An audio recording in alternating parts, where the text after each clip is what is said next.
j'espère que vous allez bien. Je vous retrouve aujourd'hui pour une nouvelle vidéo et c'est la première vidéo d'une série de vidéos puisque j'avais trop envie de vous faire cette vidéo avant Noël pour qu'on patiente ensemble jusqu'au jour de Noël tout simplement. Donc aujourd'hui, samedi, dimanche, lundi, mardi, mercredi et jeudi 24 décembre, vous allez retrouver une vidéo par jour sur ma chaîne YouTube. Je suis trop contente de pouvoir faire ça.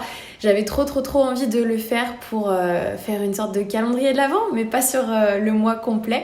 Donc j'espère que ça va vous plaire. Il y aura des contenus assez variés et différents. Rien de spécial en rapport avec Noël au final d'ailleurs. Mais voilà, je pense qu'il y en aura pour tout le monde. J'espère vraiment que ça va vous plaire. Et on va commencer avec la première vidéo. C'est parti! La vidéo d'aujourd'hui, c'est une vidéo un petit peu à l'ancienne, une vidéo favorite du moment. Ça fait vraiment longtemps que je ne me suis pas posée tranquillement devant ma caméra pour vous parler de mes favoris. Je me suis posée un petit peu, mais c'était dans un vlog, mais ça faisait longtemps que je n'avais pas vraiment dédié une vidéo à ça. Donc c'est ce qu'on va faire aujourd'hui. J'ai des petits favoris beauté à vous présenter, livres aussi, musique, drama coréen et un truc, je sais pas dans quelle catégorie le mettre, mais bref, on va commencer de suite, let's go. Allez, on commence avec la beauté. J'ai deux petits produits à vous présenter. Je pense que je vous en ai déjà parlé un petit peu de chaque puisque j'avais fait un test de la marque Rare Beauty et je pense que je vous avais parlé de mes achats chez Sephora il y a des semaines de ça. Et du coup, je vous fais un retour sur ces deux produits qui sont rentrés vraiment dans ma routine un petit peu maquillage de tous les jours quand je me maquille. En premier, du coup, il y a ce fond de teint de chez Tarte. C'est le fond de teint Amazonian Clay 12 heures Full Coverage Foundation. Alors moi, je trouve pas vraiment que ce soit un full coverage. Au contraire, je le trouve assez léger. Après, c'est un fond de teint qui est pas très liquide. Et moi, j'avoue que j'apprécie beaucoup. J'aime bien quand les fonds de teint ne sont pas trop liquides. Et là, il a une texture assez épaisse. Limite un petit peu mousse je trouve, mais bien épaisse et je trouve que c'est hyper agréable à appliquer. Je trouve qu'il n'est pas full coverage dans le sens où je trouve qu'au contraire il a un fini vraiment très naturel et que si on veut un peu plus de couvrance il faut un petit peu moduler le truc quoi, genre en rajouter une deuxième couche on va dire.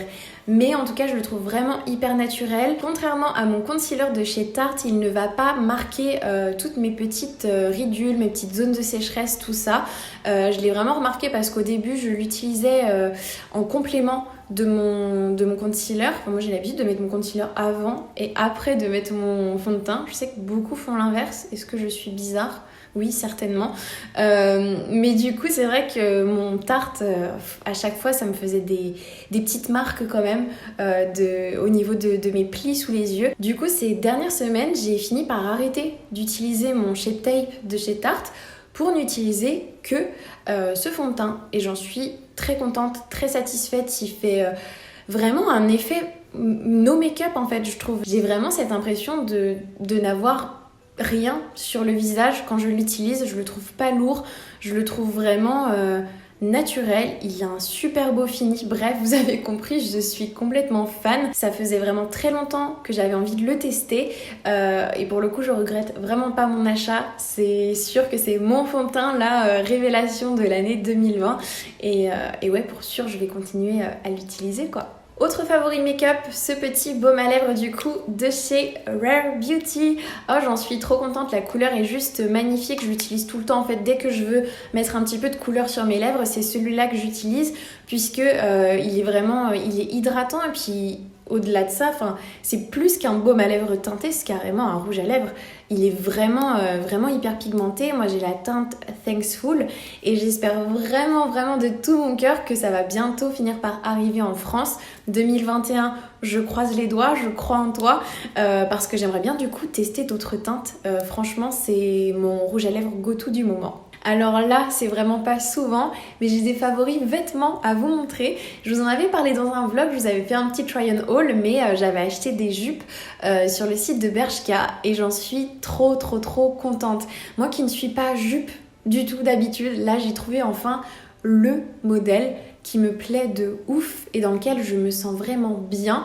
D'ailleurs, ça me rappelle que en fait, quand j'étais en train de préparer ma vidéo favori, que j'étais en train de mettre un petit peu tout ce qu'il fallait pas que j'oublie dans cette vidéo, en fait, je viens de me rendre compte que je vais rajouter un truc là. Bref, je suis désolée, c'était vraiment une réflexion de moi à moi. Mais voilà, du coup, mes 3 jupes préférées du moment, c'est le même modèle que j'ai pris en 3 couleurs. Dans le haul, je vous avais présenté ces deux-là, la noire et la grise, qui sont vraiment trop belles. Et comme elle existait en blanche, j'ai fini par me la prendre en blanche également. Elle est trop jolie. Celle-ci un petit peu transparente, mais moi ça ne me dérange pas puisque je ne porte pas juste une culotte en dessous, je porte un short cycliste. C'est ça dont je vais vous parler juste après. Mais voilà, franchement, je vous remets un petit peu les plans que j'avais filmés dans le vlog, mais elles sont super belles, bien coupées, elles tombent trop bien. Elles font une belle taille, des belles fesses, tout. Elles sont parfaites, je les aime d'amour. Ce qui m'amène à vous parler de cette petite chose-là. Oh, je suis trop contente d'enfin avoir trouvé quelque chose de parfait à mettre sous mes jupes. J'avais un short que j'avais piqué à ma maman il y a des années que je mettais tout le temps sous mes robes et c'est vrai qu'il commençait à se faire vieux, il fallait absolument que je trouve quelque chose pour le remplacer et après des heures de recherche sur tout l'internet, je me suis tournée vers ce petit short cycliste de chez H&M et j'en suis super contente. J'adore parce que déjà il est taille haute. Donc je sais pas, on se sent hyper bien dedans. Moi j'adore les trucs taille haute, à chaque fois je me sens trop bien dedans. Et c'est pas un short cycliste trop long, il y en a qui sont vraiment beaucoup plus longs. Et du coup quand on a des jupes assez courtes comme ça, bah c'est pas très joli de le voir en dessous. Mais du coup, il arrive pile poil bien quoi. C'est vraiment le short à mettre sous les robes, sous les jupes qui a la taille parfaite quoi. Je l'aime vraiment trop. Tellement qu'à la base j'en avais commandé un seul. Et quand je l'ai reçu, je l'ai essayé, j'ai fait vas-y c'est bon, c'est le short parfait qu'il me fallait. Je suis retournée sur le site et il y avait déjà plus beaucoup de tailles de dispo, du coup j'en ai profité pour en recommander 2. Comme ça j'ai mon petit stock de shorts, c'est parfait, je vous mettrai le lien en barre d'infos, je croise les doigts pour qu'il en reste. Mais si jamais vous en cherchez un et que celui-ci vous tente, n'hésitez pas à activer les notifications s'il n'est pas dispo. J'imagine que c'est le genre de trucs, c'est la collection Divided, donc en général les collections un peu classiques, pas classiques mais basiques comme ça, en général ça revient tout le temps, donc je pense que ça finira par revenir si jamais c'est plus en stock en ce moment. Mais voilà, je suis trop contente d'avoir enfin trouvé le short parfait à mettre sous les jupes, c'est vraiment hyper pratique. Je pense que je ne suis pas forcément la seule à être mal à l'aise si je n'ai pas un short sous mes robes ou sous mes jupes, donc j'espère que ça pourra vous aider si vous étiez à la recherche d'un short de ce genre. Ensuite, je change totalement de sujet puisque je vais vous parler d'une trousse. Oui, une trousse. En fait, je l'ai achetée sur le site Notebook Therapy en même temps que mon bullet journal pour 2021. Et ça faisait super longtemps que je voyais cette trousse dans mes stories sponsor, tout ça. J'avais trop envie de l'avoir. J'ai pris la couleur lilas qui match du coup avec mon bullet journal de 2021. Et elle est trop belle. Elle est vraiment magnifique. Là, vous savez, ça fait... j'allais dire côtelé un peu, ouais c'est une sorte de matière en tissu côtelé, c'est super joli avec la petite étiquette, la Notebook Therapy. Et en fait cette trousse, qu'est-ce qu'elle a de particulier, parce que voilà c'est pas une simple trousse, vous imaginez bien. En fait hop, vous avez un petit système comme ça et elle se baisse et c'est trop pratique parce que vous avez accès directement à tous vos crayons. Vous voyez tout en fait, vous n'avez pas besoin d'aller fouiner dans le fond de votre trousse que vous voyez pas ou quoi. Là c'est juste trop pratique, c'est vraiment gadget hein. Mais j'avais pas de trousse, j'en ai pas eu depuis, je sais pas, depuis peut-être la fin de lycée, j'en sais rien, ça fait une éternité que j'en ai pas eu. Mais là, du coup, pour emporter partout, avec les petits trucs de journaling, tout ça, c'est le top, je suis trop contente de l'avoir. Et je passe à la dernière partie de mes favoris du moment, avec tout ce qui tourne un petit peu autour de la culture, on va dire. Avec en premier, du coup, un livre que j'ai lu il y a 2 semaines, je crois, un truc du genre. C'est Le Gang des prodiges de Marissa Meyer. Oh mon Dieu, c'est le livre là qui m'a réellement fait sortir de ma panne de lecture super bizarre que j'ai depuis le mois d'avril. C'était vraiment insupportable, j'arrivais plus autant à prendre vraiment beaucoup de plaisir à lire que en début d'année. Vraiment janvier, février, mars, j'étais tellement à fond dans mes lectures, j'ai lu tellement de livres et j'adorais. Et franchement depuis le premier confinement ça a été tellement difficile de vraiment...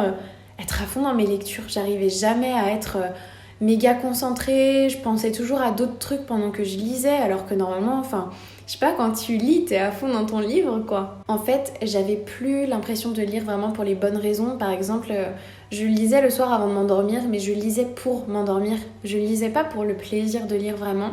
Alors que j'ai retrouvé ce plaisir avec le premier tome du Gang des Prodiges. Vraiment, ça m'a fait un bien fou. Genre, j'allais au lit le soir plus tôt, exprès, pour avoir plus de temps pour lire avant de m'endormir. C'est pour vous dire à quel point là ça m'a fait trop du bien, vraiment c'était que du plaisir.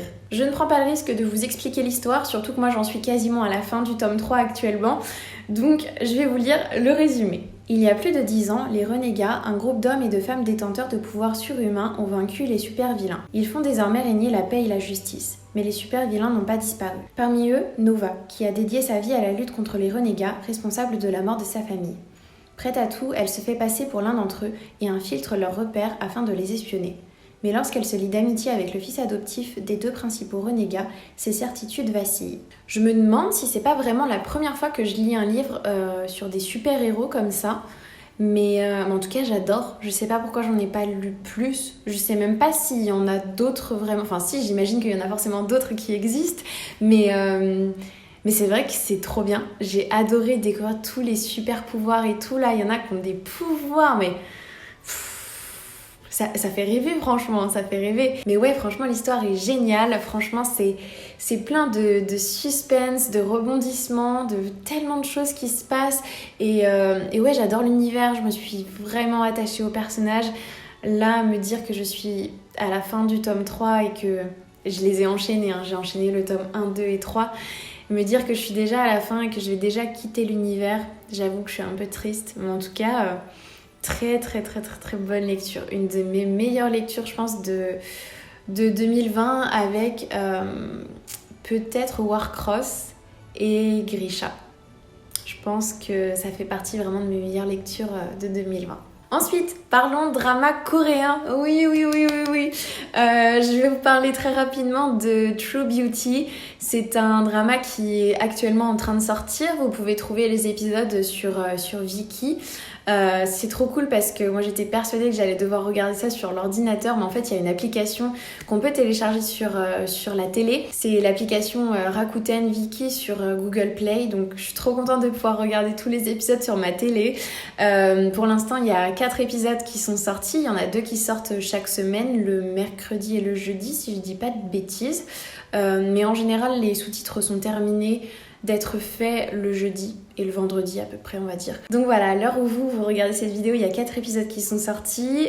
Moi là, il y a le 3e qui vient tout juste de sortir et que je vais regarder ce soir. J'ai trop hâte de le regarder. Mais pour l'instant, les 2 premiers épisodes m'ont totalement convaincue. Je suis trop fan des acteurs, j'aime trop l'histoire. Je vais vous lire un petit résumé d'ailleurs parce que je sais même pas comment vous expliquer ça. À chaque fois, je suis trop nulle pour vous faire des résumés, pour vous raconter les choses. Mais voilà, je pense que ça va vraiment devenir un de mes dramas favoris. En tout cas, j'espère que la suite va vraiment me plaire. Mais en tout cas, c'est mon petit favori du moment depuis la semaine dernière. J'avoue, j'y pense beaucoup. J'aime trop. Je vais vous lire le résumé. D'ailleurs, sachez que c'est tiré d'un webtoon. Vous pouvez retrouver les épisodes sur internet. Peut-être sur l'application webtoon d'ailleurs, je ne sais même pas. Mais moi, j'ai pas voulu le lire avant parce que j'avais peur d'être déçue après du drama. Donc voilà, ça a été mon choix. Mais je pense qu'il y en a beaucoup qui l'ont lu avant. Bref, je vous lis le résumé. Après avoir binge-watché des tutos de beauté en ligne, une fan de manga timide devient une as du maquillage. Elle voit alors sa popularité décoller lorsqu'elle devient la plus jolie fille de son lycée du jour au lendemain. Mais son statut d'élite durera-t-il? Combien de temps pourra-t-elle garder le secret sur son soi véritable? Qu'en est-il de ce garçon mignon pour qui elle a le béguin? Et s'il découvrait la vérité? Quand on entend ça comme ça paraît hyper superficiel. Mais moi je suis persuadée que va y avoir beaucoup de sujets intéressants qui seront moins superficiels que la beauté et l'apparence physique en Corée et en général. Bref, si vous regardez des dramas et que vous n'êtes pas encore penché sur celui-ci, j'espère que vous le ferez, j'espère qu'il vous plaira. Mais voilà, dites-moi si vous avez regardé les premiers épisodes déjà qui sont en ligne. Je suis curieuse de connaître votre avis, de savoir si vous aviez déjà lu le webtoon avant ou si vous êtes lancé directement dans le drama comme ça. Mais ouais, je suis super curieuse. Et d'ailleurs, en parlant de drama coréen, Je vous vois venir dans les commentaires déjà. Mais oui, je vous promets que la vidéo sur mon top drama coréen regardé sur Netflix arrivera bientôt. Je vais vous faire, je pense, au moins 2 vidéos puisque là je suis en train d'en préparer une du coup sur les dramas à regarder sur Netflix. J'ai vraiment commencé à la préparer et tout, hein, mais c'est vrai que ça prend du temps, il y a beaucoup de choses à dire. J'ai pas envie juste de vous parler de 30 secondes sur chaque drama, ça serait pas intéressant, donc préparez-vous d'avance, ce sera une vidéo qui sera longue puisque j'aimerais bien vous parler d'une dizaine de dramas, donc il y a moyen que la vidéo elle dure au moins une demi-heure. Mais oui, du coup, maintenant que je me suis abonnée à Viki, je vais regarder aussi des dramas sur Viki. Donc il y a moyen qu'une deuxième vidéo avec mon top drama à regarder sur Viki arrive un petit peu plus tard en cours d'année. Bref, tout ça pour vous dire que cette vidéo spéciale drama va bien arriver. J'ai trop hâte de vous la sortir et je pense qu'on peut se donner rendez-vous au mois de janvier. Et enfin, on va parler un petit peu musique. Je vous mettrai le lien en barre d'infos de ma playlist du mois de décembre dispo sur Spotify. Mais vraiment, là, je crois que j'ai plus d'une trentaine de sons dans ma playlist. D'habitude, je sais pas, ces derniers mois, j'en avais beaucoup moins. En général, je tourne autour d'une vingtaine, peut-être parfois moins des fois. Mais là, j'ai écouté trop de choses. Déjà, tout le nouvel album de BTS qui est génial. J'ai adoré aussi pas mal de sons du TXT, Monster de Shawn Mendes et Justin Bieber, mais celle-ci, waouh, je l'ai saignée, je vais continuer à la saigner, c'est sûr et certain. Le nouveau groupe de K-pop qui a débuté, aespa, leur chanson Black Mamba, j'avoue, je l'ai saignée aussi, je l'ai trop écoutée. Et après, il y a plein de sons, pas mal de sons de Keishi aussi, qui fait des sons très un peu style lofi, très calme. Donc il y a dedans par exemple Always, Like I Need You, Too Soon. Ça c'est vraiment des sons que j'ai adorés. Il y a plein d'autres sons, je me rends compte que j'ai vraiment mis pas mal de choses dans ma playlist. Donc si vous êtes à la recherche de nouveaux trucs à écouter, n'hésitez pas, peut-être que vous trouverez votre bonheur dans ma playlist. Et voilà, on arrive à la fin de cette vidéo. J'espère vraiment qu'elle vous a plu, que j'aurais pu vous faire découvrir quelques petites choses. Et j'espère du fond du cœur que cette semaine remplie de vidéos vous plaira. J'espère que ça vous fait plaisir. C'est mon petit cadeau de moi à vous pour cette fin d'année. Et voilà, je vous fais plein de gros bisous, prenez bien soin de vous et je vous dis à très vite pour la vidéo de demain. Bye!